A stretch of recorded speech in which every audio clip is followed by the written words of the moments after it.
The metallic taste of blood, coppery and sharp, fills my mouth. It's not real, not yet, but the memory is so vivid it's like a phantom wound. My hands tremble as I stare at the will, the cheap paper crinkling under my death grip. They did it again. My parents, bless their oblivious hearts, have once again left everything to Claire, my sister, my golden child, manipulative, smiling sister who destroyed my first life and is now perfectly positioned to ruin my second. Are you all right, Emma, dear? Mom asks, her voice a little too bright, a little too forced.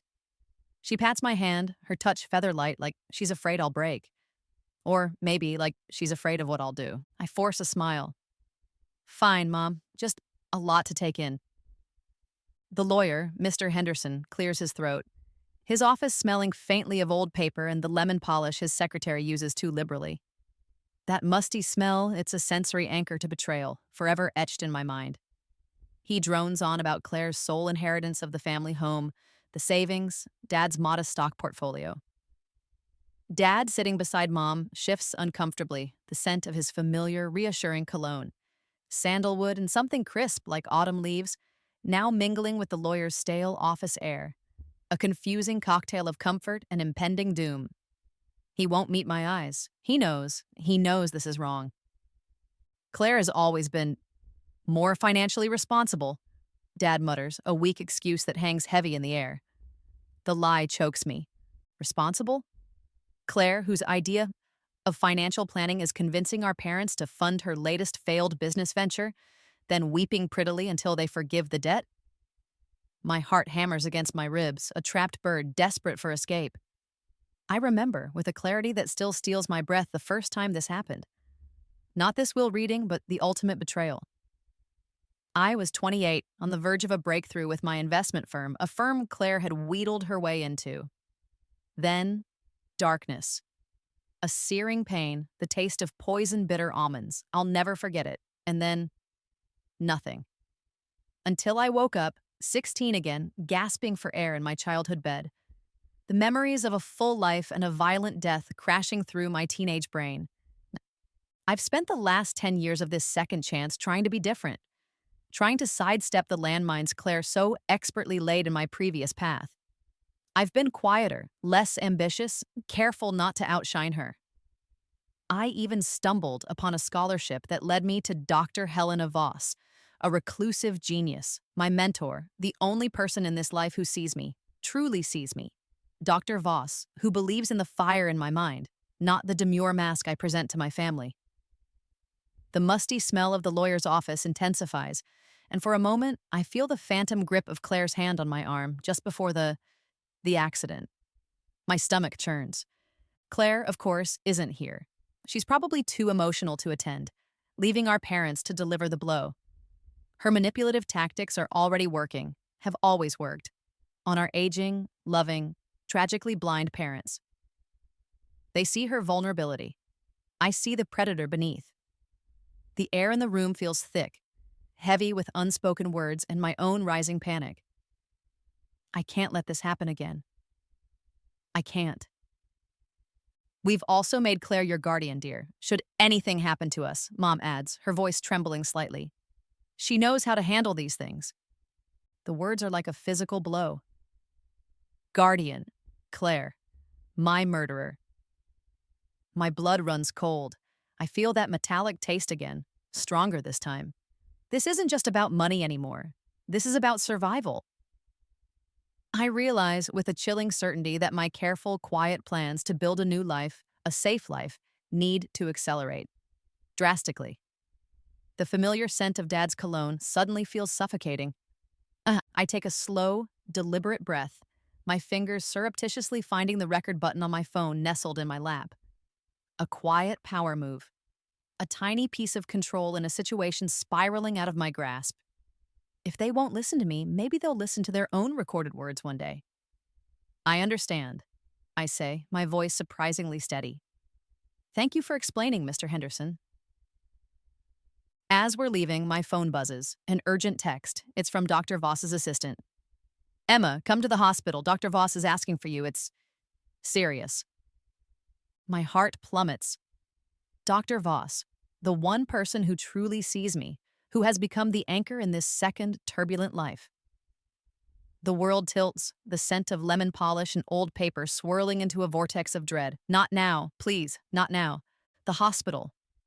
The word alone sends a shiver down my spine, dredging up memories I've fought to keep buried. The antiseptic smell, sharp and sterile, assaults my nostrils the moment I step through the automatic doors. It's the same smell that clung to the air in my first life's final moments, the same smell that greeted me when I gasped back into existence as a 16-year-old. It's a smell that means endings and beginnings, a macabre perfume of my unique curse. My previous life. I was Emma Calloway, 28 years old, a rising star in the investment world. I had a mind for numbers, a gut instinct for the market that was almost uncanny. My firm, Calloway Investments, was on the brink of a major merger, a deal that would have made us. And Claire was there, always there.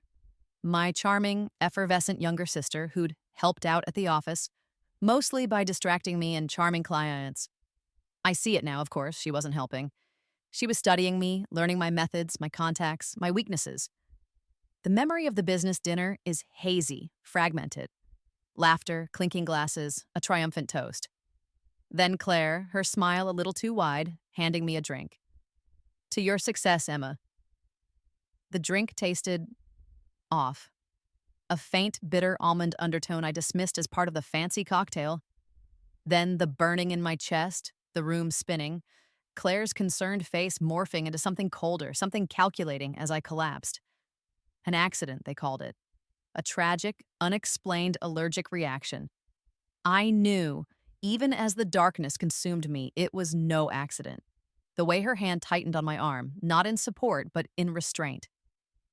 My heart pounds now, a frantic drum against my ribs as the memories crash through my consciousness, vivid and terrifying. Waking up at 16 was disorienting. One moment, I'm dying in a 5-star restaurant betrayed by my own blood. The next, I'm in my frilly childhood bedroom, staring at posters of boy bands I vaguely remembered, my limbs smaller, my body unfamiliar. The initial disbelief was overwhelming. I thought I'd gone mad. A vivid dream, a hallucination born of trauma, but the memories were too real, too detailed. The knowledge of future events, of market shifts, of technological advancements, it was all there, perfectly preserved. It took weeks, months of secret tests, of confirming small, future details before I accepted the impossible. I had been reborn, given a second chance, or perhaps a second curse. The sharp, sterile scent of the hospital corridor seems to seep into my pores, chilling me from the inside out. I spent those first few years in a haze of fear and confusion, trying to navigate the treacherous waters of my past future. How do you act like a normal teenager when you have the mind and memories of a murdered 28-year-old? How do you look at your sister, the sister who smiled as you died, and not scream? I learned to be quiet, to observe, to blend in. I knew I couldn't repeat my past mistakes. I couldn't be the brilliant, ambitious Emma. That Emma was a target. Finding Dr. Voss was a calculated move. In my first life, she was a footnote in financial history, a brilliant but reclusive tech innovator who died before her work was fully recognized. I remembered reading an article about a specific scholarship she'd anonymously funded. In this new life, I maneuvered subtly to be the chance recipient. I needed an ally, someone outside the suffocating orbit of my family. Dr. Voss, with her sharp mind and no-nonsense demeanor, became that person. She saw past the facade of the quiet teenager and recognized the intellect, the drive I tried so hard to conceal. The cold, antiseptic smell of this hospital hallway is a stark contrast to the comforting chaos of Dr. Voss's laboratory, always filled with the scent of ozone and hot solder. Now, as I hurry towards her room, a new fear grips me. The fear of losing her, the one person who grounds me in this second, precarious existence. My steps falter. I clutch the small, worn notebook in my pocket. My secret portfolio. Using the future knowledge I possess, I've been slowly, carefully building a financial safety net, a stash of funds Claire and my parents can't touch. It's a quiet power move, my only defense against the storm I know is coming. Each successful lucky investment a small victory, a tiny piece of armor. I reach her door, ICU 3B. Taking a deep breath, pushing down the rising tide of memories and fear, I push it open. The sight that greets me stops my heart. Dr. Voss, my brilliant, indomitable mentor, looks frail, lost in a tangle of tubes and wires, the rhythmic beeping of monitors, the only sound in the sterile room. Her eyes, usually so bright with intelligence, are clouded with pain. She's in critical condition, and for the second time in my lives, the cold, hard floor seems to rush up to meet me. Emma, Dr. Voss rasps, her voice a mere whisper, a shadow of its usual confident tone. Her hand, thin and papery, twitches on the starched white sheet. The beeping of the heart monitor beside her bed is a relentless, unnerving metronome, counting down moments I don't want to lose. The air in the ICU is heavy with the scent of antiseptic and something else, something vaguely metallic, like old pennies. The smell of a body failing. I rush to her side, my own heart aching. Dr. Voss, Helena, I'm here. A faint smile touches her lips. Knew you would be. Her eyes, though clouded, hold a flicker of their old sharpness. No need for platitudes, child. We both know this is it. I want to deny it, to rage against the unfairness of it, but the grim set of the nurse's jaw as she checked the monitors moments before told me enough. Don't talk like that, I manage, my voice thick. Emma, she says, her gaze intense, I know about your second chance. The words hang in the air, more shocking than the pronouncement of her impending death. My blood turns to ice. How? How could she possibly know? I've told no one. It's a secret I've guarded more fiercely than any stock tip. Don't look so terrified, she says, a hint of amusement in her weak voice. The universe has its whispers if you know how to listen. I've been aware of certain anomalies, and you, my dear, are quite the anomaly. She pauses, gathering strength. I've been watching you, Emma. Not just your intellect, but your character. The quiet resilience. The way you navigate the vipers in your own family. A shiver runs down my spine. Watched me? Tested me?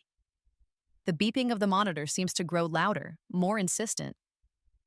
My own family, she continues, a shadow passing over her face, taught me harsh lessons about betrayal. My brother, he nearly destroyed everything I built, stole my patents, tried to ruin my name. Her voice cracks with old pain. That's why I became a recluse. Trust, it's a fragile commodity. I listen, stunned into silence. Dr. Voss, always so guarded, so intensely private, sharing this now. But I see a strength in you, Emma, a core of integrity they haven't managed to break. Not in this life, anyway. Her eyes hold mine. Which is why I'm leaving you everything. Everything? I echo, confused. Your research? Your patents? A dry chuckle escapes her. More than that, child, my tech empire.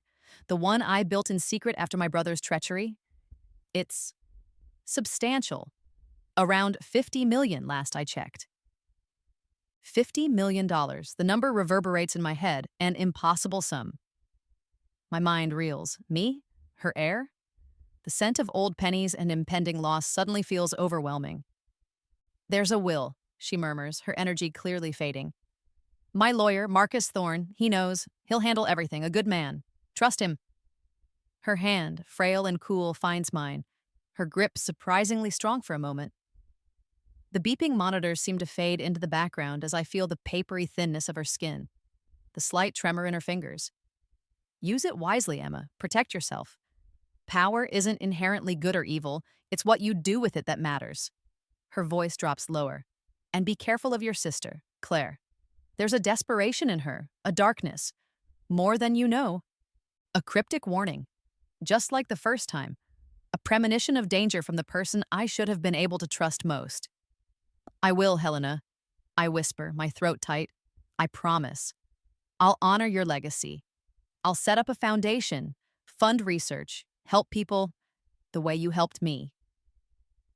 It's a quiet power move, a vow made in the face of grief, a commitment to turn this unexpected, overwhelming gift into something meaningful. A genuine smile, peaceful and profound, graces her lips. Good girl, she whispers, her eyes fluttering closed. The heart monitor, which had been beeping erratically, suddenly emits a long, continuous tone.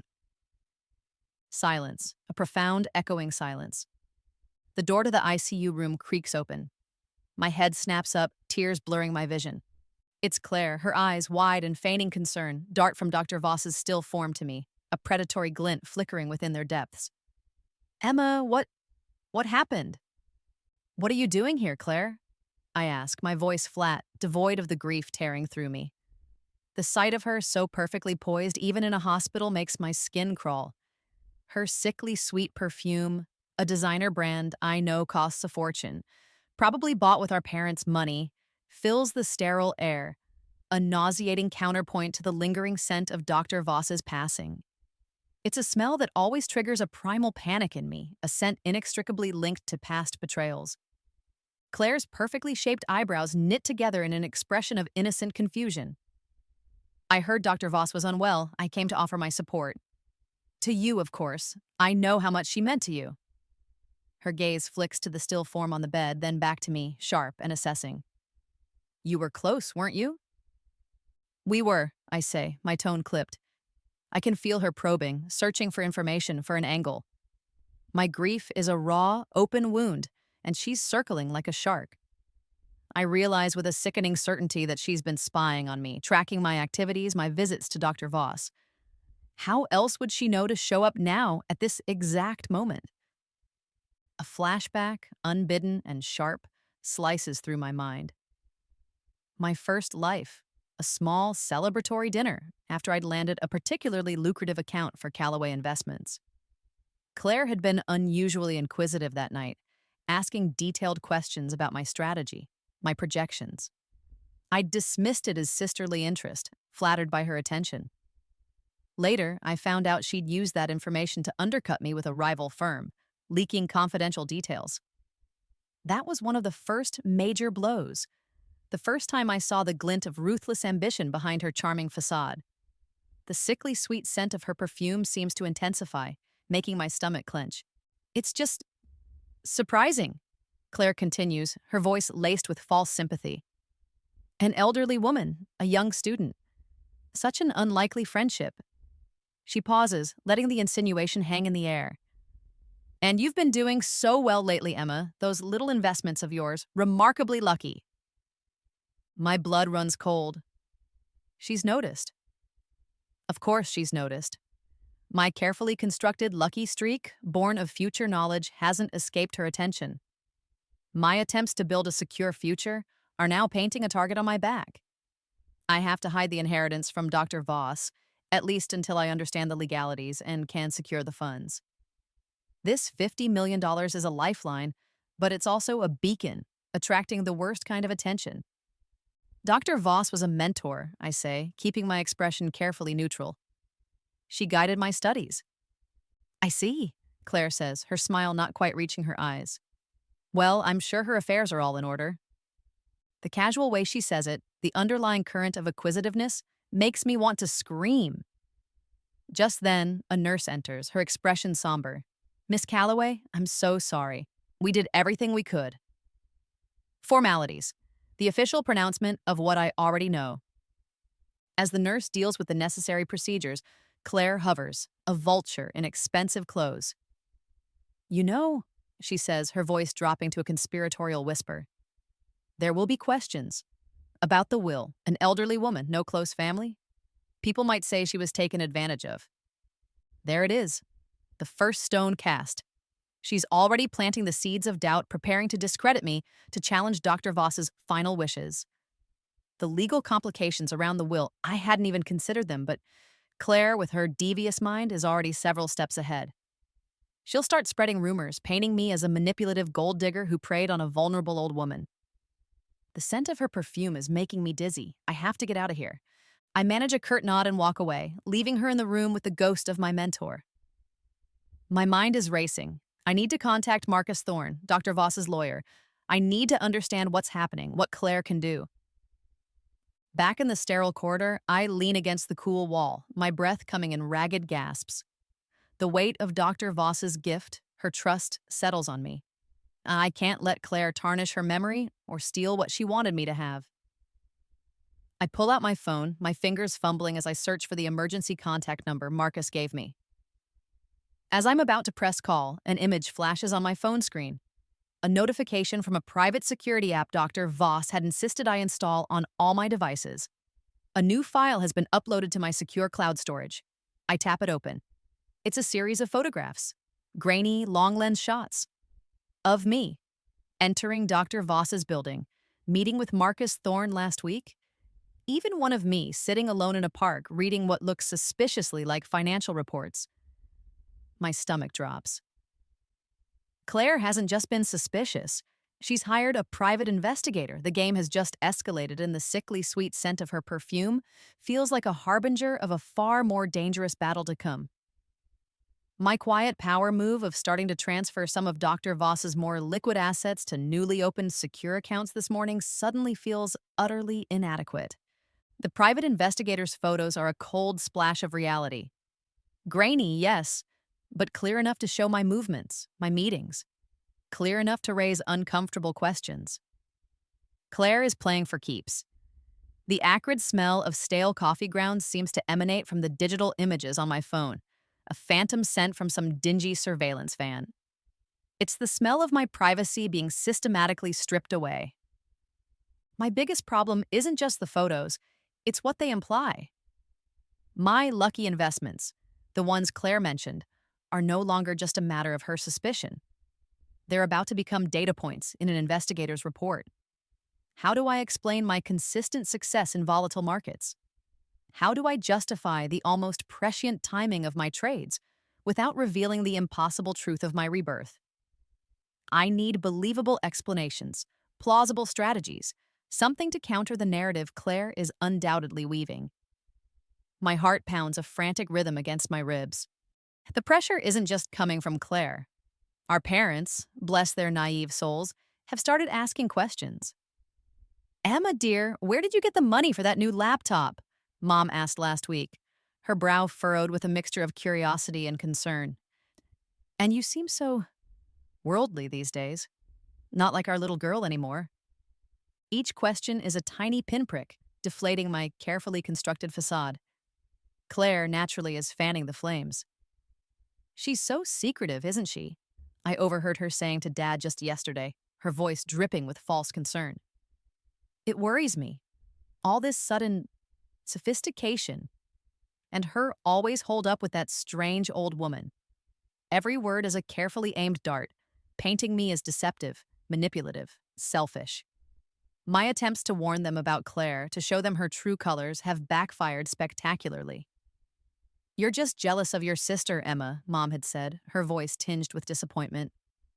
Claire has always been so open, so loving. The bitter taste of injustice fills my mouth, a familiar companion. The only person who seems to see through the charade is Marcus Thorne, Dr. Voss's lawyer. We met again yesterday to discuss the will, and his calm, steady presence was a balm to my frayed nerves. He's younger than I expected, perhaps late 30s, with kind eyes and a sharp mind that misses nothing. "Dr. Voss trusted you implicitly, Emma," he'd said, his gaze unwavering, "and I trust her judgment." He listened patiently as I voiced my concerns about Claire, about the potential for a contested will. He believes me, or at least he believes in Dr. Voss's wishes. That small flicker of trust is a lifeline in the churning sea of my anxiety.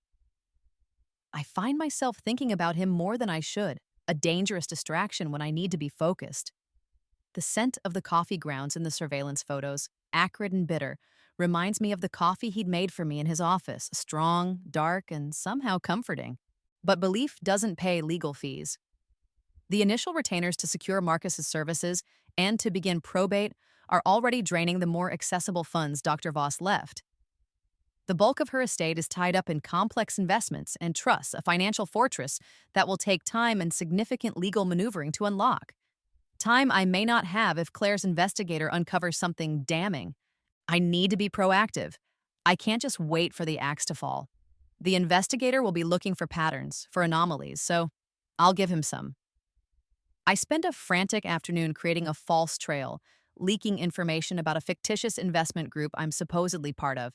inventing a mentor figure, a retired stockbroker conveniently deceased, who supposedly shared his secrets with me. It's a flimsy defense, a desperate gamble, but it's better than nothing.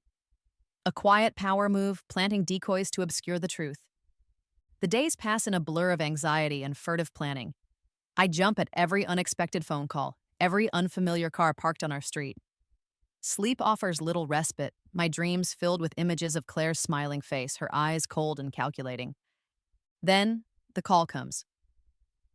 Dad's voice, strained and cold. "Emma, your mother and I need to speak with you. Now." I walk into the living room, my heart heavy with foreboding. Mom is crying, clutching a handkerchief.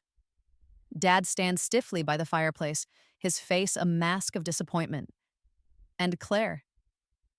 Claire is there, perched on the arm of the sofa, a look of sorrowful triumph on her face. In her hand, she holds a sheaf of papers. The acrid smell of those damned coffee grounds seems to cling to them.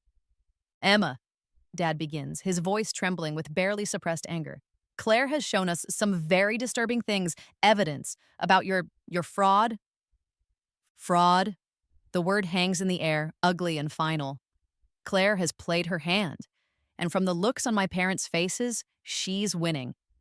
The word fraud echoes in the tense silence of our living room. My parents' faces are a mixture of disbelief, anger, and a deep, profound hurt that cuts me to the core. Claire, ever the actress, dabs at her eyes with a delicate lace handkerchief, a picture of reluctant sorrow. The sound of the rain starting to lash against the windows is a mournful soundtrack to the impending implosion of my family. "What evidence?" I ask, my voice surprisingly calm despite the storm raging inside me. Dad thrusts the papers at me, copies of the investigator's report, bank statements I can only assume were illegally obtained, and a carefully curated selection of my lucky investment transactions. "Explain this, Emma," he demands, his voice tight with betrayal. This manipulation of an elderly woman, this sudden wealth you couldn't possibly have come by honestly." "It's not what it looks like," I begin, but my words are drowned out by Mom's heartbroken sobs. "How could you, Emma?" she wails. "We trusted you. Dr. Voss was a kind woman and you preyed on her." I try to explain, to tell them about Dr. Voss's generosity, her belief in me, her own reasons for her choices. I attempt once again to shed light on Claire's manipulative nature, her history of deceit. But my words fall on deaf ears. They see what Claire wants them to see, a quiet, unassuming daughter who suddenly transformed into a sophisticated, secretive gold digger. "It's true, isn't it?" Dad says, his gaze piercing. "You took advantage of her." "No," I cry, desperation clawing at my throat. "Dr. Voss knew exactly what she was doing. She wanted to help me. She knew Claire." "Enough." Claire's voice, sharp and commanding, cuts through my desperate pleas. Her mask of sorrow slips for a fraction of a second, revealing the cold, hard ambition beneath. "Don't you dare try to blame me for your disgusting behavior, Emma. It's clear you've been planning this for years." Her eyes gleam with a chilling, almost murderous intent. It's a look I've seen before, in another life, just before the darkness. I realize with a sickening lurch that I'm in physical danger. Again. The rain beats harder against the window panes, mirroring the tempest in my heart. "The inheritance Dr. Voss left you," Dad says, his voice heavy with ultimatum. "It's not rightfully yours. You will sign it over to the family. To Claire, she knows how to manage it properly." My breath catches. Sign it over? To Claire? The $50 million that represents my only chance at safety, at a future, into the hands of my murderer? "No," I whisper, the word tasting like ash. "I won't." "Then you are no longer part of this family," Dad declares, his face like stone. The words, though brutal, are almost a relief. The ties that have bound me to this cycle of betrayal and misunderstanding are finally severed. It hurts, a deep, aching pain, but it's also liberating. Later that evening, after the shouting and the tears, after I've packed a small bag, the rain still drumming its relentless rhythm, Marcus calls. His voice is a calm anchor in my storm. "I heard what happened, Emma. I'm so sorry." He doesn't ask for explanations, doesn't doubt me. He simply offers support, a safe place to stay, protection. "You're not alone in this," he says. And for the first time in a long time, a tiny spark of hope ignites within me. Before I leave the house that was never truly a home, I make one last quiet power move. I log into my secure cloud, the one Dr. Voss helped me set up, and activate the dead man's switch on my evidence files. The recordings from the will reading, the investigator's original unedited photos, my carefully documented research into Claire's past financial mishaps. If anything happens to me, it all goes public. It all goes to Marcus. I pour myself a cup of coffee in the silent kitchen. The familiar aroma, usually a comfort, now tainted by the bitter taste of this evening. I take a sip, and then I freeze. A faint, almost imperceptible scent, bitter, like almonds. Claire, she's trying to kill me. Again. The bitter almond scent, faint but unmistakable, screams cyanide. My blood runs cold. She wouldn't. Not here. Not now. But the chilling certainty settles in my gut. Claire is predictable in her ruthlessness. I glance around the kitchen. Empty. She must have slipped it in when I was upstairs, lost in the turmoil of the family implosion. My mind races. I can't let her know I suspect. I need proof. I need to turn the tables. With trembling hands, I bring the mug to my lips again, pretending to take another sip. Then, a small, discreet cough, and I let a tiny amount of the coffee dribble from the corner of my mouth as if I've choked. I set the mug down, my hand shaking. This time, it's not entirely an act. Emma, you okay? Claire's voice, syrupy sweet, drifts from the doorway. She's watching me, her eyes narrowed. Fine, I manage, pressing a hand to my chest. Just a bit of a cough. I force another, more theatrical cough, then sway slightly. Actually, I don't feel so well. Concern, feigned and flawless, floods her face. Oh, you poor thing. All this stress. Here, sit down. She guides me to a kitchen chair, her touch surprisingly gentle. The predator lulling its prey. I let myself sink into the chair, my head lolling slightly. Dizzy, I murmur, letting my eyelids flutter. Claire pulls up another chair, sitting close, her sickly sweet perfume clashing horribly with the faint almond scent from the mug. You just need to rest, Emma. Everything will be all right. Her voice is soft, almost hypnotic. You know, I've been thinking about us, about everything. This is it. She thinks I'm succumbing. She thinks she's won. It's funny, isn't it? She continues, her voice dropping to a conspiratorial whisper. This whole situation, almost like we've been here before. My heart stutters. What does she mean? A slow, chilling smile spreads across her face. You don't remember, do you? Not really. But I do, Emma. I remember everything. The world tilts. Remember what? I whisper, my feigned weakness momentarily forgotten. Our first life, she says, her eyes gleaming with an unnatural light. Your brilliant career, your tragic little accident. Her smile widens. Oops. Shock, cold and sharp, rips through me. She knows. She knows about my rebirth, but how? And if she knows, then... You poisoned me, I say, the accusation a raw wound in the air. In our first life. Claire laughs, a low, throaty sound that sends shivers down my spine. Oh, Emma, so naive. Of course I did. You were always in my way, always shining too bright. Someone had to dim your lights. The casual cruelty of her admission steals my breath. This isn't just suspicion anymore. This is a confession. From the murderer herself. The scent of bitter almonds seems to grow stronger, a phantom reminder of the death she already delivered once. But how do you know? I press, my mind reeling. How do you remember? Let's just say, she purrs, I made a deal a long time ago with forces that appreciate ambition, forces that grant awareness.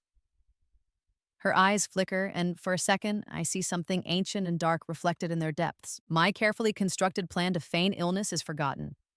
This is bigger than a simple poisoning attempt.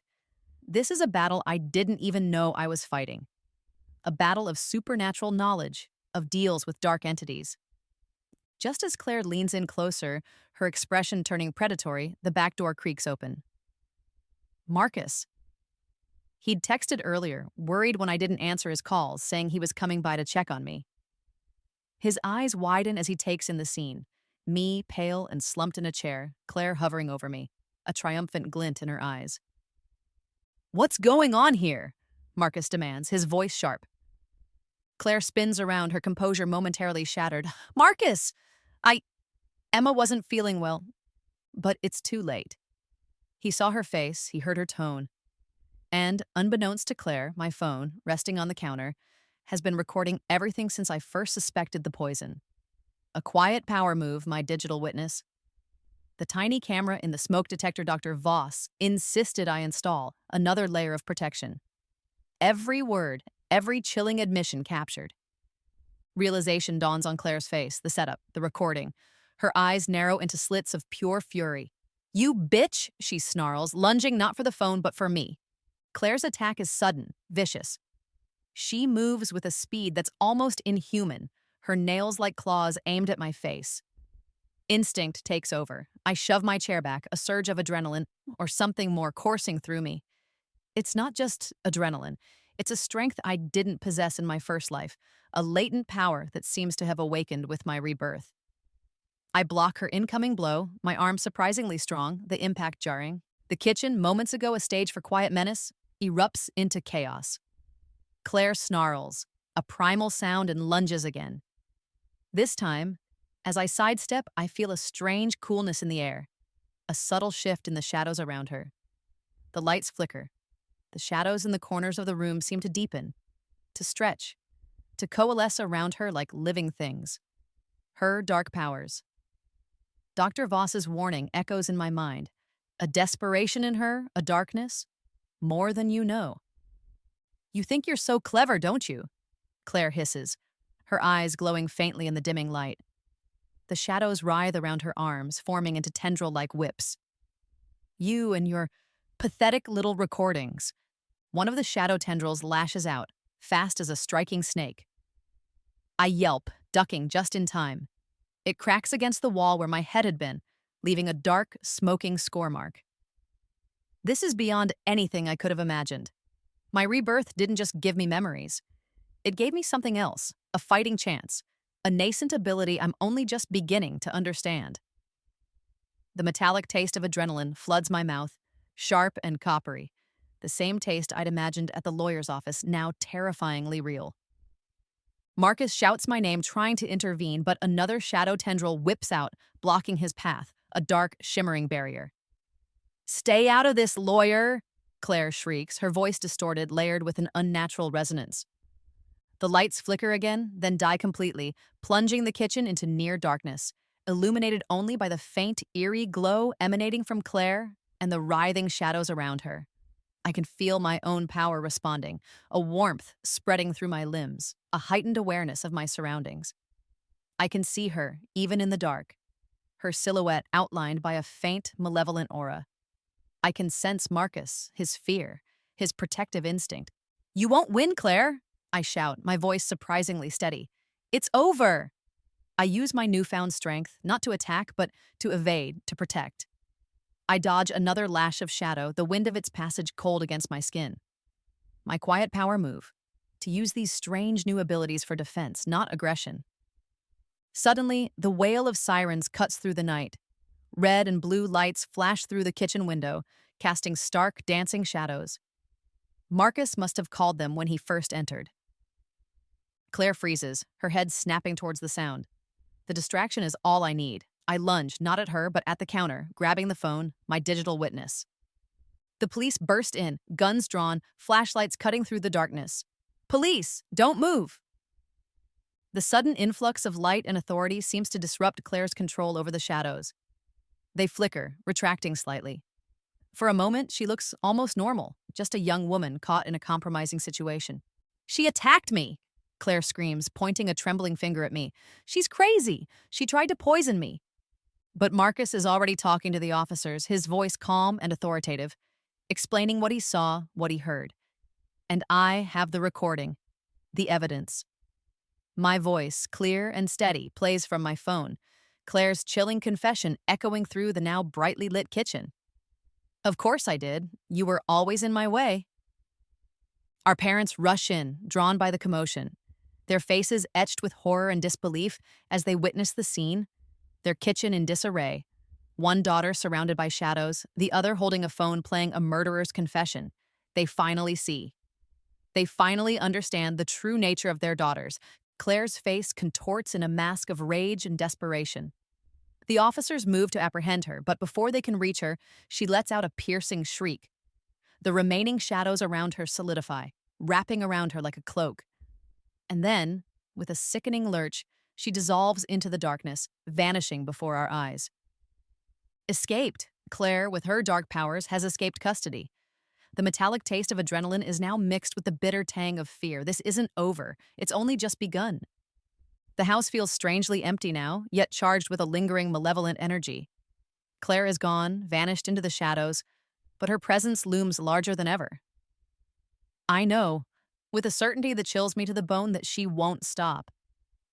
She tried to kill me twice. The third time, she'll be even more desperate, more dangerous. The electric tension in the air, a precursor to supernatural confrontations, feels permanently settled in my lungs. My parents are shattered. The revelation of Claire's true nature, her murderous intent, her dark powers, has broken them. They finally understand the truth, the years of manipulation, the danger I was in. Their apologies are heartfelt, tearful, but they can't undo the past. They can't erase the betrayals. We're strangers now, bound by blood, but separated by an impossible reality. They offer to help, to support me, but I know I have to do this on my own. Their world, the ordinary world, can't protect me from Claire. Dr. Voss's inheritance, once a source of contention, is now my only weapon. I use a significant portion to hire private security, not the ordinary kind. Marcus, through his network, connects me with a discreet organization that specializes in unusual threats. People who understand the things that lurk in the shadows. Supernatural protection services. Sounds like something out of a comic book, but it's my new reality. My quiet power move, using the resources my mentor left me to build a shield against the darkness. Through this clandestine network, I discover I'm not alone. There are others like me, reborn individuals, people who carry memories and sometimes abilities from past lives. It's an underground community hidden in plain sight, with its own rules, its own dangers, its own fragile alliances. I learn about the limitations of our abilities, the price of our second chances. Some are haunted, some are powerful. All are irrevocably changed. Claire, predictably, doesn't stay hidden for long. She begins to target those around me, trying to isolate me, to draw me out. My new allies, the few I've dared to trust within the Reborn network, report strange encounters, shadowy figures, near misses. Then, she goes after Marcus. He's been my rock, my confidant, the only person besides Dr. Voss who knows the full truth and hasn't run screaming. He's also, I'm forced to admit to myself, becoming more than just a lawyer, more than just a friend. The call comes on a stormy night, the kind where the wind howls like a hungry wolf. A distorted voice, unmistakably Claire's. Little sister, I have your lawyer. Such a brave man. So loyal to you. The electric tension I've come to associate with her presence crackles through the phone line. Come to the old Blackwood cannery, alone, or he dies, just like you did, twice. The choice is stark. Hide, let my protectors handle it, and risk Marcus's life, or hunt her myself, face her, and end this one way or another. But it's not really a choice. I can't let her hurt him. I can't let her win. My parents call, their voices filled with a desperate plea for my forgiveness, for reconciliation. They finally see Claire for who she is. They see me. But it's too late for apologies to change the course of what's been set in motion. Be careful, Emma, Dad says, his voice thick with unshed tears. Please, just be careful. The air in my small, secure apartment crackles with anticipation. I gather my courage, the nascent powers within me stirring, a quiet hum beneath my skin. This is it, the final confrontation. Claire has Marcus, and she's waiting for me. The Blackwood cannery stands silhouetted against the bruised twilight sky. a skeletal wreck of rusted metal and broken glass. The air is thick with the smell of decay, stale seawater, and something else. That familiar, unsettling electric tension that heralds Claire's presence. My heart hammers against my ribs, a frantic drumbeat against the oppressive silence. This is where it ends. I find them in the main processing room, a vast, cavernous space littered with debris. Marcus is tied to a chair, bruised but conscious, his eyes finding mine with a mixture of fear and reassurance. Claire stands before him, a dark figure wreathed in swirling shadows, her face illuminated by an unholy internal light. "Welcome, sister," Claire purrs, her voice echoing strangely in the cavernous space. "So glad you could make it. We have so much to discuss. So much to share." "Let him go, Claire," I say, my voice surprisingly steady. "This is between us." She laughs, a chilling, humorless sound. "Oh, it's always been between us, Emma, but you misunderstand. I don't just want you dead this time. I want what you have, your rebirth energy, that second chance. It's potent. And once I have it, I'll be unstoppable." Her eyes gleam with a terrifying hunger. She plans to steal my very essence, my second chance at life, to fuel her own dark ambitions. The shadows around her solidify, lashing out like obsidian whips. The epic supernatural fight I'd dreaded and, in some strange way, prepared for, begins. My own abilities, honed in secret over the past few weeks, surge to meet hers. I move with a speed and strength I didn't know I possessed, dodging, deflecting, the air crackling with raw power. It's a dance of darkness and nascent light, a desperate battle for survival. Claire is strong, fueled by her dark bargain, her movements brutal and efficient. But her power is born of desperation, of a gnawing emptiness she's trying to fill. Mine, I realize, comes from a different place. From Dr. Voss's belief in me. From Marcus's unwavering support. From a deep, burning desire to not just survive, but to live. The fight is grueling. The cannery groans around us as stray blasts of energy rip through rusted metal. Marcus shouts encouragement, his voice a lifeline in the chaos. Claire presses her advantage, her shadow tendrils scoring burning lines across my arms, the metallic taste of blood, my own this time, sharp on my tongue. She corners me, her face contorted in a snarl of triumph. "It's over, Emma. Your energy will be mine." But as she reaches for me, her hands crackling with dark power, I see not just a monster, but my sister. Lost, broken, consumed by a darkness she invited in, but can no longer control. And in that moment, I choose not violence, but compassion. It's a quiet power move, the hardest one I've ever made. Instead of a final, devastating attack, I project not force, but a wave of pure, unadulterated empathy.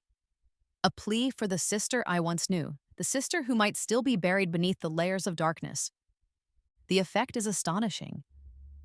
Claire recoils as if struck, her dark energy flickering violently. The shadows around her writhe, turning inwards. Her dark bargain, it seems, demanded a constant feed of negativity, of hatred. My compassion, my unexpected mercy, is like poison to it. She screams, a sound of pure agony, as the darkness consumes her not from my attack, but from within, her own pact backfiring spectacularly.